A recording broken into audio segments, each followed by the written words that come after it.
Hi, my name is Jonathan Stoyanoff. I'm doing a little kind of impromptu review of the new MXR Vintage Bass Octave pedal that just came out. There aren't many reviews of it or anything like that online, so I thought I'd put something out now that I have it. Kind of as a comparison pedal, I have the 3-leaf audio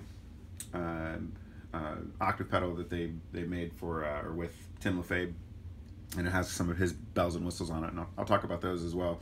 Both of these pedals, kind of emulate the old Boss OC2 pedal.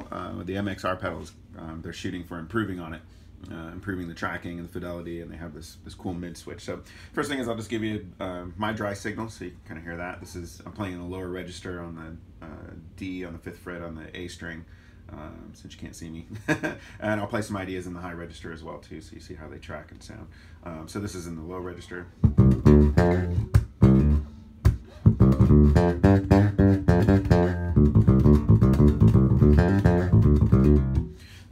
Here's the 3-leaf.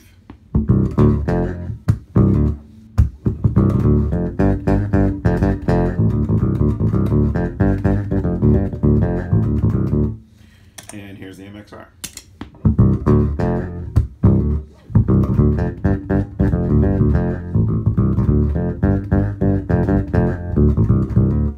Okay, I'm going to move that idea up to like the 17th fret on the A string, so you kind of hear it in the high register as well. So again, here's 3-leaf.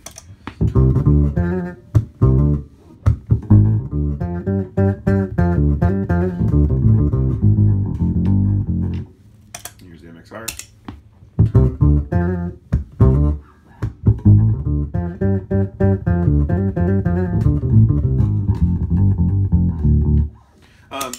So to my ear, they're extremely close. I had the OC2, as many of us have, many times over through the years. I got rid of my last one after I got the 3-leaf audio octave pedal because it sounds so close that it wasn't worth keeping both. And I like, some of the flexibility of this pedal. The MXR pedal, this Vintage Bass Octave, comes just as close. So with maybe, it has a few little differences. One thing that this pedal does that's kind of cool is it has this mid switch. So if I go back down to the low register here, play that idea without the mid boost, I should say, engaged, sounds like this.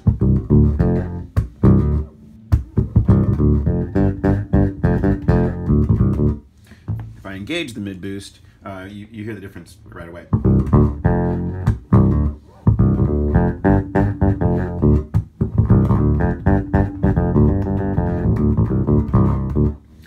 So really cool, and in the high register, actually, let me keep it, in the high register,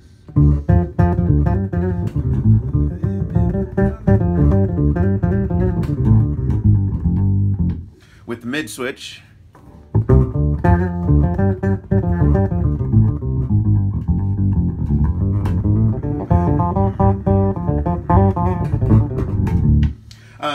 so it's pretty cool, I think that's great. I haven't used it on a gig, but I can see where that extra boost would be really helpful for soloing and cutting in the mix if you needed it.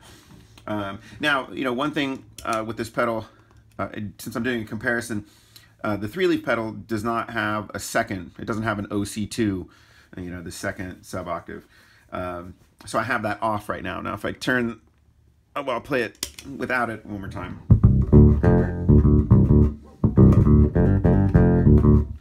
Now if I turn it all the way on, you'll hear it pretty immediately as well.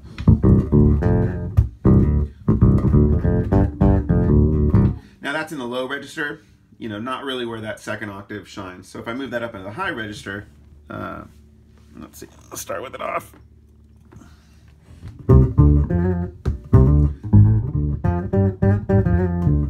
Now here's with it on.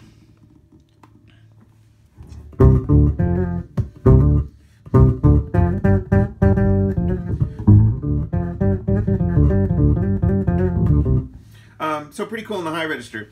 To my ear, not just on this pedal, but on the old OC2, that second octave, when it's too present, can kind of muddy things. I find if you, roll it off 15, 20, 25%, whatever, that it works a little better. Still, again, the high register.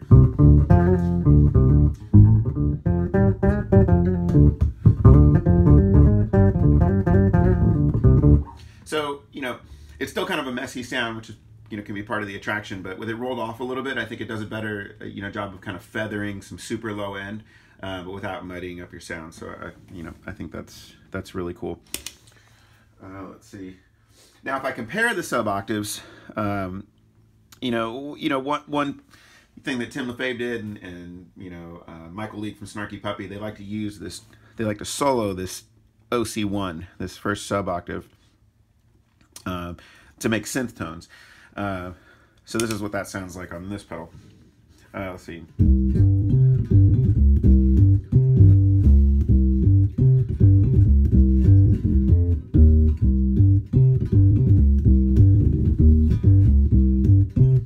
So cool. Now here's comparing it to the 3-leaf. Now the cool thing about the 3-leaf audio one is that it has a second dedicated pedal, which solos that sub octave, which I really like. So this is, again, this is with the MXR was wide open with that first octave. This is wide open with the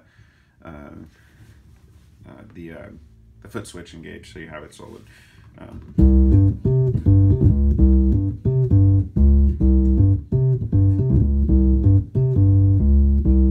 So you can see it going back and forth.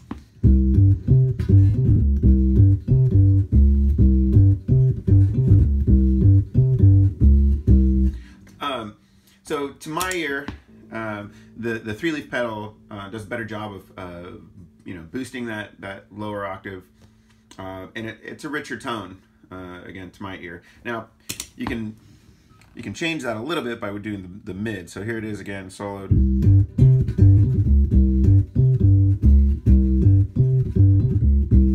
So now if I add the mid,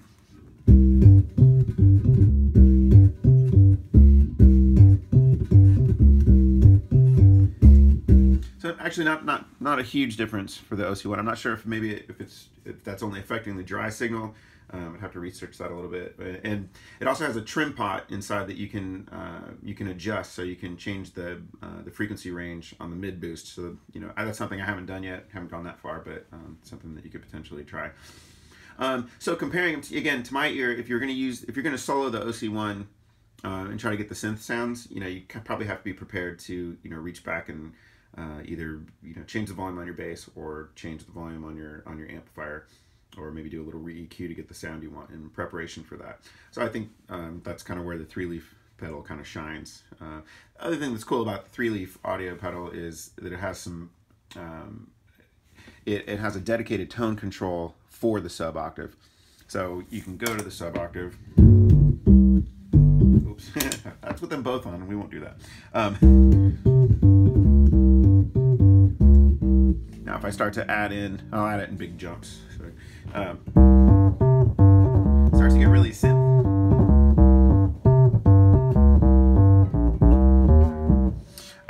Let's see, now if I'll go all the way with it.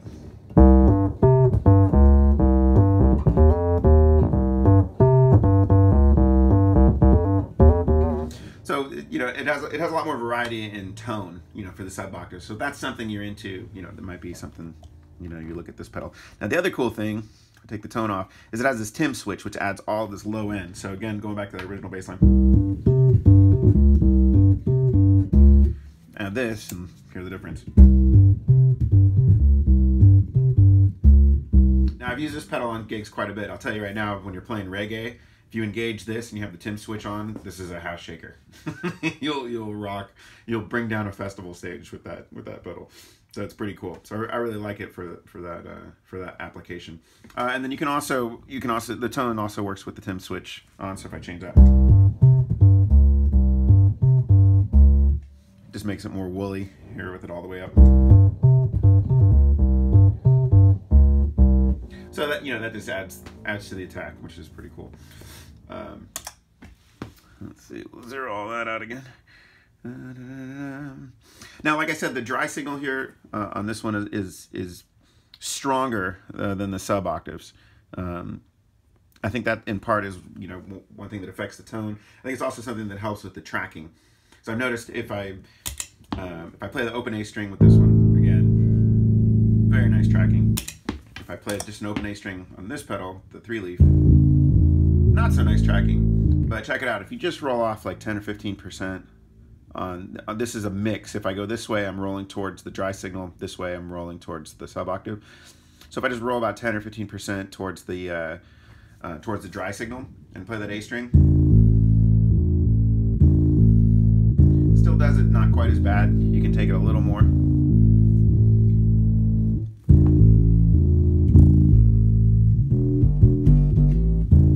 Oh, you know what? I'm sorry. I had that on.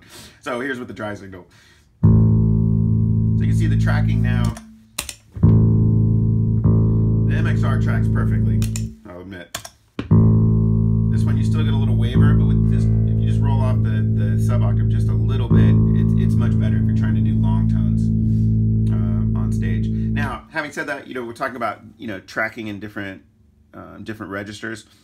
Whenever you have an analog pedal, if people talk about like, oh, this pedal doesn't track very well when I get low on the E string. Well, they're not really designed to do that. For guitar, that's great. You can play all over the instrument, and all you're going to do with your low strings is end up somewhere in the bass register, bass guitar register, pretty much. With the bass guitar, you're getting down into like the low synth range. With the overtones of an actual resonating instrument versus like a digital thing, and so it's none of them really super excel at that. But if you just roll off like I did just a little bit of that second octave, you can see even in the low register here that it does really well.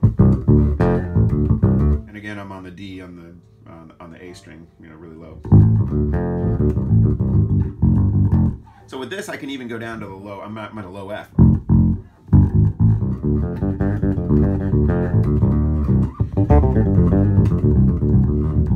So that's just kind of a tip, or just in my experience. Just if you're having trouble tracking in the low end, but you still want that octave sound, just roll off a little bit of that octave, and so that the dry signal is the stronger signal. And it'll function better. And I think that's something that they've done. They've kind of seems like they've pre-EQ'd it so that the dry signal is the louder signal, so it tracks better right off the bat when everything is already open. So in summation, like talk about what these pedals are good at. If you're looking for an OC2 style octave pedal that tracks better, and what you really want is that octave sound, that classic octave sound. This is a great pedal. This is and for studio applications, I think this is a great pedal just because of how perfectly it tracks. And with the mid boost, I think it's awesome. And look how small it is. It's smaller than the Polytune Mini tuner.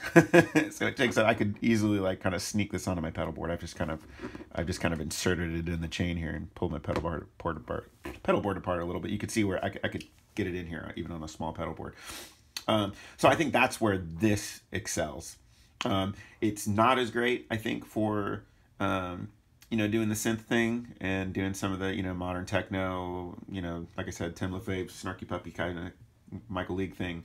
But just as an octave pedal and a recording thing, I think this is it's a monster. I think they did a great job. Now to make the comparison, if you want, a pedal that's really diverse and you're much more, the concern is for live performance and you don't worry about a little bit of glitchiness and maybe, again, that's even something that you're looking for, to have that kind of messy sound. And you really want to be able to maximize that sub octave and have a real, broad range, broad tonal palette on your octave pedal. This one. This one's great. This thing's a monster pedal. For me, I really like octave pedals. I have this. I have the Pog. I didn't include this because it's not an analog pedal, and it's its own. These kind of digital pedals exist in their own world. I basically use this for soloing and that octave up sound on top of everything. So not a good direct comparison. But of these, I would keep both of these pedals. Honestly, I'm going to. But they're different and. But you can hear that just again from when you're talking about just a direct comparison and how they sound against the old Boss OC2. They're a dead ringer. All this, of course, depends on your own attack, on the bass you have, on your pickup selection. So it's going to be a little bit different for everybody, but I hope that gives you a general idea of what it sounds like. I think this MXR pedal they just came out with, for its size and for certain applications is is a monster pedal, and I'm really psyched. I've been looking for an analog octave pedal that I felt comfortable, could feel comfortable recording with for a long time, and I think now I have it. So there you go. Thanks so much. Have a good one. And you can check me out at jonathanstoyanoff.com. I don't have any other product reviews up, but you can check me out. There's some videos. All right. Have a good one.